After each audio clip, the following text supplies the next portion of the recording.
We are rolling. We're on. So Pete, tell us how did Jim Morrison get into your life? Well,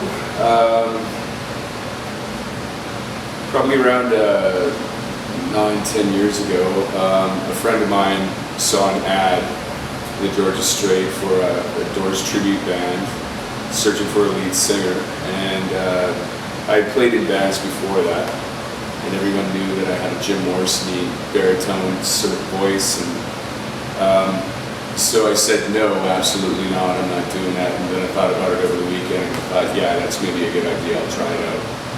And basically got the job to do that, and I had to learn 22 songs in 20 days to do our first gig in Whistler. And so essentially studied the Doors music, which is Jim's words, more or less. Some of them are Robbie Kruger's, but that's how Jim sort of entered my life, I would say. What part of Jim's art got you? Well, obviously his poetry and his words, and the conviction and the soul that he does the music in. Like, it's a great study. That's what we do, is we emulate the music first and foremost, and it's my job to convey exactly what Jim sung to the audience, and to bring that sort of vibe to the table, and that intensity, that raw intensity that Jim possessed. How did Jim's music poetry help you in your personal life? Jim, I think, had a lot of sage advice, if you will, like seemed well beyond his years. There's a lot of times his lyrics had profound meaning, but then there's other times when it's just a song. But I think that Jim would have been very happy that people are completely enamored. There's a lot of people that are still fans of his words and his music and his poetry. He was very into poetry as well, and it's successful because so many years later it's still sought after and still listened to and cared about. But I forgot the original question. What was it?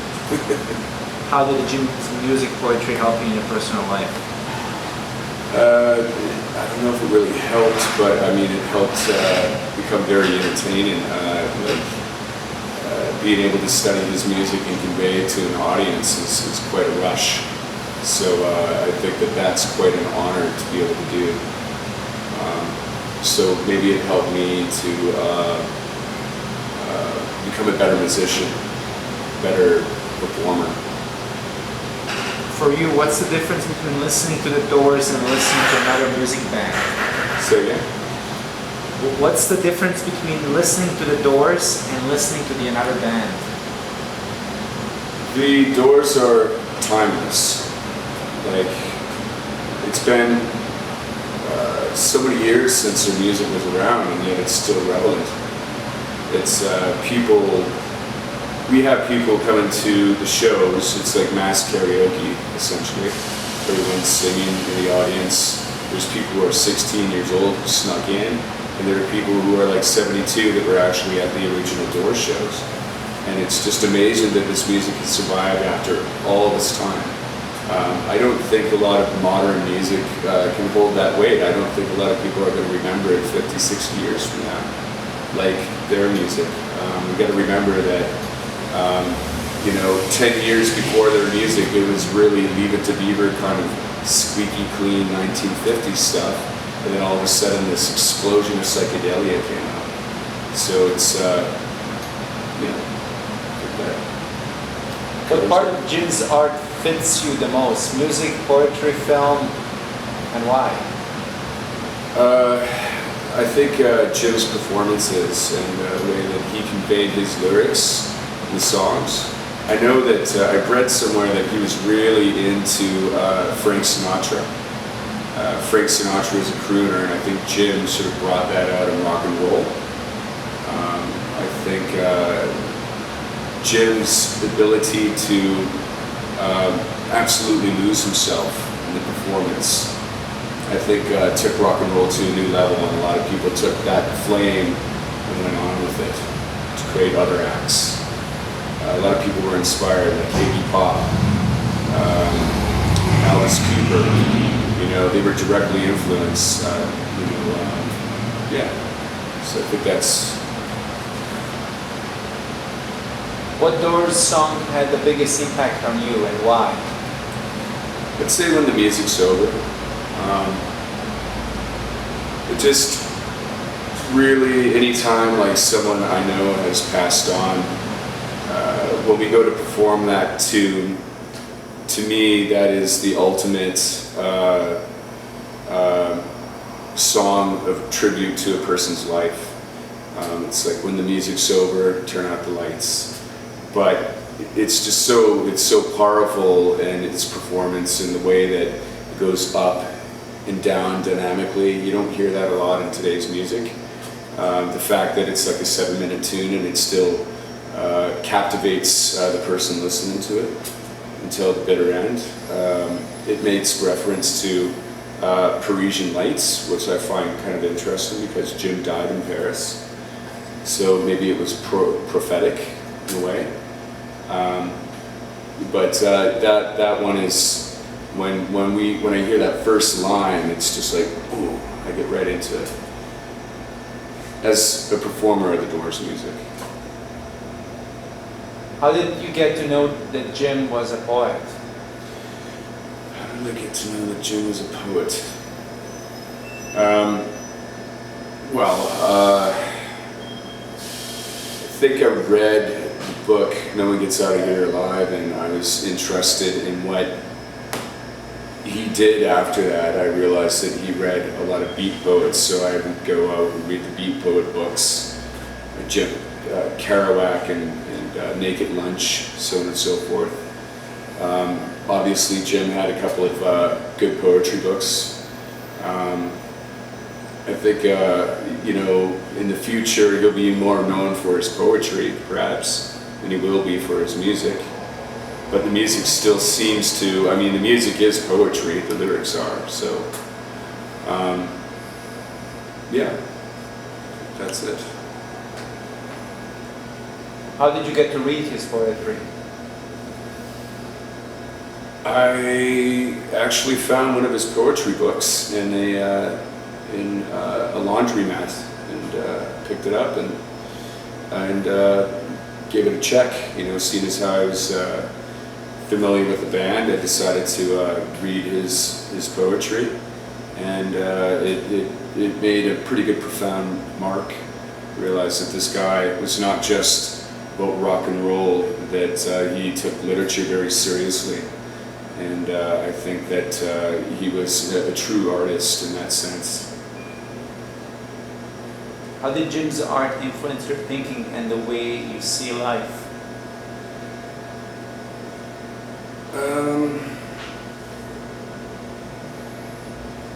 I think Jim, he was really into Nietzsche, and in Nietzsche explained, look into the void, but be careful the void doesn't look into you.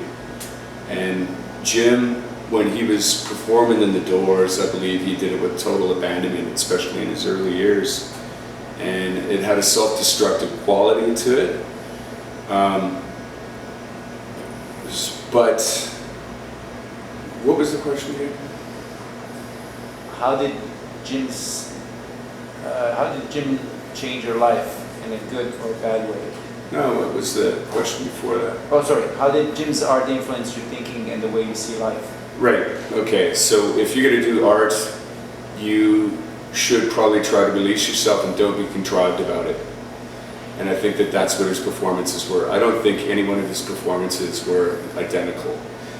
With performers today, it's like you're going to stand here and then you're going to do a couple of twirls, you're going to go over here and the spotlight's going to go there. I don't think he was into that. I think he was like a true blues performer and just enveloped into the energy of whatever that performance was.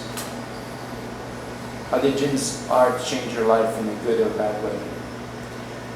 I think a good way. It enriched my life. I've really enjoyed all these years performing their music. we don't do the impersonating thing. It's more like what we try to do is to replicate the music exactly. And I think that the Doors would be, Jim and Ray, Robbie and John would be pretty happy with the way that we conceive their music and the way that people really enjoy it. What do you think is special about Jim's energy, since there's so many people around the world who still love Jim even 46 years after he died? I think Jim was the ultimate gateway to the rebel, and a lot of kids will go through this period where all of a sudden they'll discover the Doors. They'll sit in the room, they'll listen to the records, and they'll start writing poetry. They might experiment recreationally with stuff and kind of discover their darker inner stuff. And I think that basically it's like a rites of passage. It's initiation. They tinkered a lot with iconic ideologies like shamanism and Dionysian and Apollo. They introduced these ideas in rock and roll, and it wasn't done before, and it's still timeless today. And I think the beauty is that Ray and Jim were film school pupils, and basically they created this imagery. It's almost film-like, their music. So that is why it's so timeless today. What story event do you like the most from Jim Morrison's or Doors history? Which story do I like the most? I think what people kind of miss the most, like if you take a look at Oliver Stone's movie, The Doors, it shows nihilistic Jim. The Jim that just wanted to leap off the side of a building. The Jim that wanted to crash. Is it cool? Okay. Yeah, it's good. Yeah. Let's go back to this. Let's begin again. So how did what story event do you like the most from Jim Morrison's or the Doors history? Right, what I was getting into there is that I was conveying that the Oliver Stone movie really kind of showed the nihilistic Jim and the Jim that was the darker Jim, and I think that there was a lighter Jim that was missed, the Jim that the lighter side, the one that had a good sense of humor, the one that was like the big brother playing a trick on you, and I think oftentimes that's missed. I think a man of his caliber of intellect has to have this brighter side, and unfortunately the darker side is showing a lot, and I think that kind of covers that, perhaps. How did you feel Jim's energy in the places like he lived, Alta Cienega Hotel, Last House on Norton Avenue, and at his grave in Père Lachaise? If you have visited any of these places, have you been there? The only place that I visited of Jim Morrison's was in Venice Beach, and I went to the apartment where he lived on the rooftop, and I think that you can certainly feel the freedom of just the whole Venice Beach scene. It just seems like a place that would foster a lot of cool ideas, a lot of art. And I've had the pleasure of playing at the Smiling Buddha Cafe, and well, it was called the Smiling Buddha back in the 60s. Jimi Hendrix and the Doors had performed there, so I got a chance to actually perform on the same stage as the Doors. In that place, I tell you, there's like a lot of spirits in those walls, so you can really kind of feel that energy, and so it's quite special to be able to feel that energy and know that Jim Morrison once walked down, might have been inspired and walking down these same roads, walking through these same halls. Anything else you would like to share with us or add? Yeah, the thing is, I really think that the Doors, to tell you the truth, I didn't really like them as a teenager. I didn't understand their music.